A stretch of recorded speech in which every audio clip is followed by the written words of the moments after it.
Hi everyone. This is mechanics.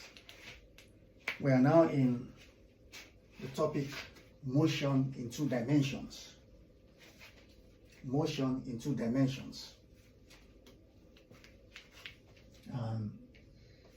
We're going to look at a problem and then solve it together. This is the problem here. The problem says that a particle of mass 4 kilograms starts from rest and is acted upon by a force R of 6I plus Bj newtons.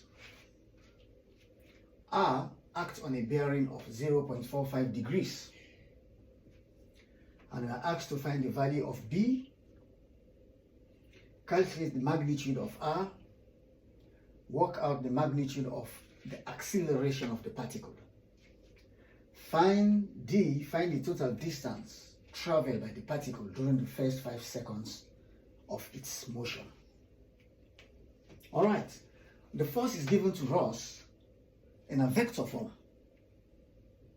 And you know, vector has got components. It has an I component and a J component. That is X component and Y component. The I component is normally on the X-axis. If you are plotting a graph in 2 dimensions or in the Cartesian coordinates, I is X and J is the Y-axis. So this is how this force R is being represented. But we are not given a real number here for the magnitude of the force on the J-axis or on the Y-axis. So we are asked to find the value of B here. Okay, let's see what we have, and then we'll try to work out what we are asked to find. We are given the mass of the particle. We represent it by M, 4 kilograms. And it says it starts from rest. Mind you, in this type of problems, whenever you are told a particle starts from rest, it means the initial velocity already is 0 because it's just starting from rest. Have it at the back of your mind. So because we are told it starts from rest, let's say the initial velocity U is 0 meters per second. And we are given the force in newtons. Force is equal 6I plus Bj unit newtons. And we are given the bearing on which the force acts on the particle. Say for example, this is the particle here, start from rest.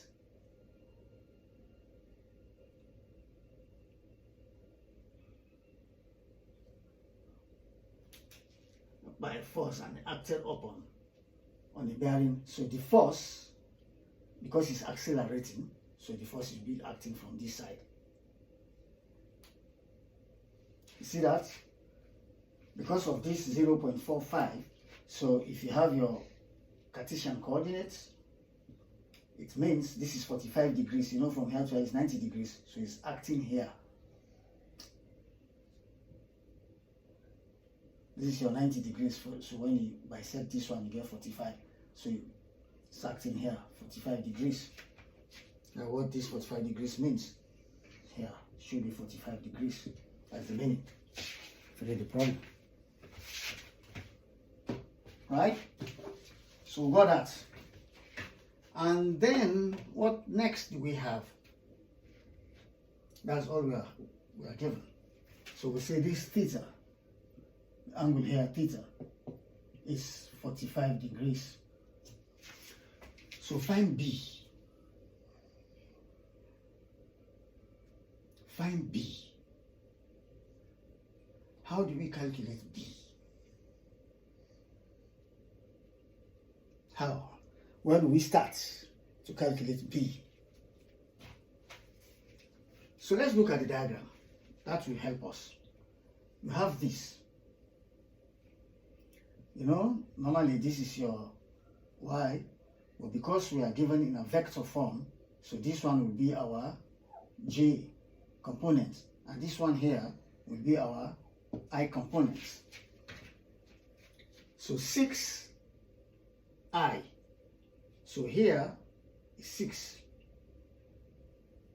J is B. We don't know, but we don't know what is B for now.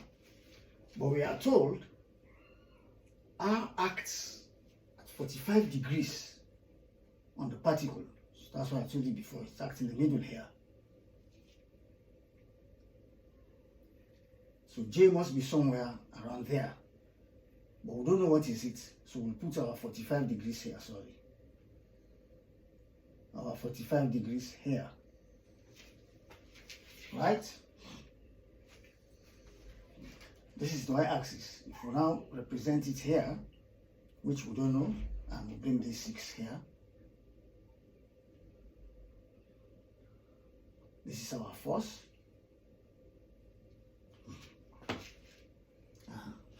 So if you want to complete the diagram, this one should go like this one goes like this.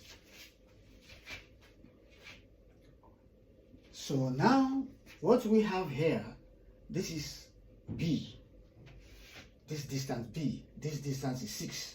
The y distance is B. The x distance is 6. Yeah? When it's represented in a vector form. So asked to find B. How do you calculate B? B, now you have here the tangents. Because you are looking at opposites over adjacent. So it's tangents. So tan 45 degrees is equals to the opposite, which is B, all over the adjacent, which is 6. We are looking at a right angle triangle. So we use the acronym SOHCAHTOA. So what is tan 45? You can look in your calculator to give you the value of the tan 45, but we know it to be 1. Tan 45 is 1. So 1 is equals B all over 6. So from here we know B is equals to 6. So B is 6 as well. Find the value of B. B is 6. Okay? And the next question says, calculate the magnitude of R. So now we need to find what the magnitude of R is. And how do you calculate the magnitude of R? Now we know B is 6. We now have R is equals to 6I plus 6J newtons. So if you want to find the magnitude of R, don't forget these two lines. Tell me you are looking for the magnitude of R. So you are calculating the square of this I component plus the square of the J component. So what that gives you, you have 36, 72, which is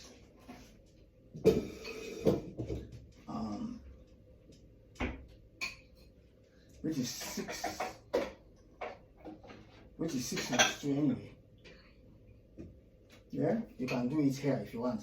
You just take 6 out. Let me do it for this. I don't need to even say 72. I can say here 6 squared into 1 plus 1. Right? So 6 squared, you bring it over this sign, the square root sign. Because it's squared, it will now be 6. And you have root 1 plus 1 is root 2. So this is the magnitude of R. R is 6 root 2.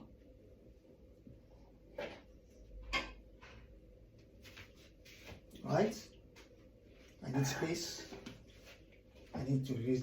Now if they asked to calculate, work out the magnitude of the acceleration of the particle. I need to take out this one, excuse me, acceleration of the particle. On these problems, we use the second law of Newton, the second law of motion of Newton, Newton's second law of motion, as it is called, which says that F equals to mass times acceleration. More or less, when a force acts upon a particle, it produces an acceleration. And that acceleration, that force is equal to the product of the mass and the acceleration which the force produced. That is Newton's second law of motion. But you normally say F equals mass times acceleration. Correct? So, now, we have the force, 6 root 2, already here, 6 root 2. We have the mass, is given to us as 4. The acceleration of the particle, we don't know. That's what we are asked to find. So find A here, you divide both sides by 4. So you're getting 6 root 2 all over 4 equals A. So you get in here 3 all over 2 root 2 equals A. So acceleration we're asked to find now is 3 all over 2 square root of 2 meters per second squared. You can simplify these numbers here you see. You can simplify them if you want to. You will still get the same answer. When you leave them this way, it's good as well.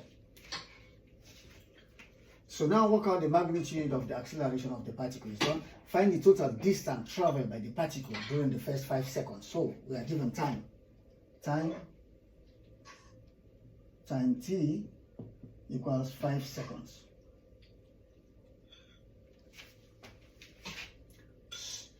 With what formula do we apply to work out the distance traveled by the particle? Okay, you have various formulas.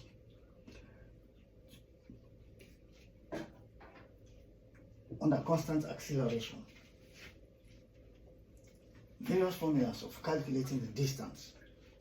You have one which says initial velocity, s equals to initial velocity, this is the distance, initial velocity times time, plus half times acceleration, plus times time squared.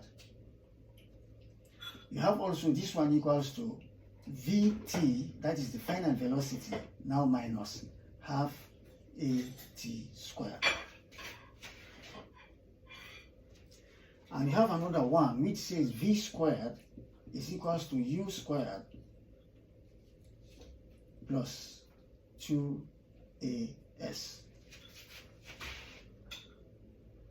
You can get distance from here.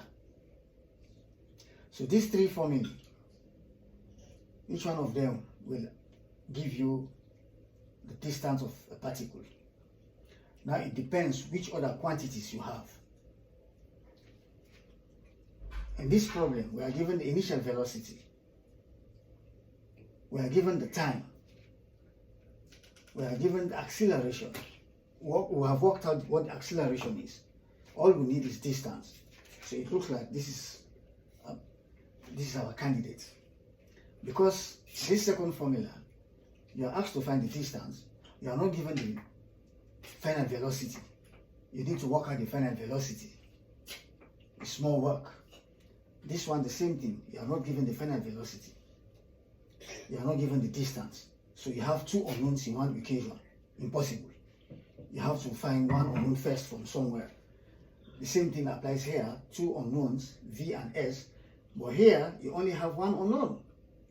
So the rest you've worked out. You know what the acceleration is. You are given the time. You know what the initial velocity is. We can find the distance. So the first equation is our best candidate. That's what we're going to use. So we are looking for s. U is 0. because its particle started from rest. Start from rest. Initial velocity is 0. 0 times time is 0. Let's put 0 here. And you have half, 1/2 times the acceleration. The acceleration, work it out to be 3 all over 2 root 2 times time squared. And time 5 seconds. So you squared 5. So this is what you have. So what do you have here?